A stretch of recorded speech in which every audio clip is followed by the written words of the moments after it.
Federal Aviation Administration began reducing domestic flights at 40 major U.S. airports on Friday, November 7th, as the government shutdown continues to strain air traffic operations.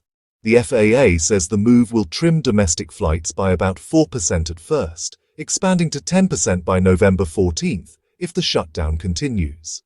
Major hubs, including Atlanta, Los Angeles, Chicago O'Hare, and New York's JFK, are among those impacted. Officials call the cuts a safety measure to reduce pressure on air traffic controllers, many of whom are working without pay. Airlines have begun notifying passengers of cancellations and schedule changes, and most carriers are offering rebooking or full refunds. International flights are not yet included in the reductions, though ripple effects are expected across the national air network. Unfortunately, this manufactured crisis will probably not end anytime soon.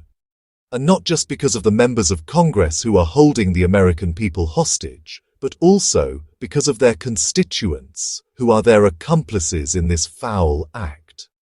Short of an act of God, which will miraculously change hearts and minds, the future of the American government, as we know it, and its people, looks to be pretty bleak. Tonight, a mad scramble for passengers at airports across the country before airlines start canceling thousands of daily flights.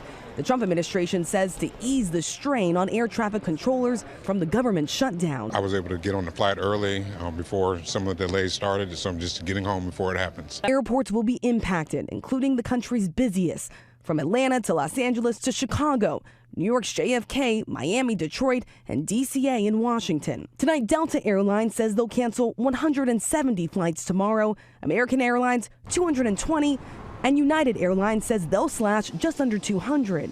Past social media posts, the CEO of Frontier Airlines with this stark message, writing, "If your flight is canceled, your chances of being stranded are high, so I would simply have a backup ticket on another airline." Today, the president asked if Americans should feel safe flying, with busy holiday travel just weeks away. That's why they're cutting, yeah. It's a fair question.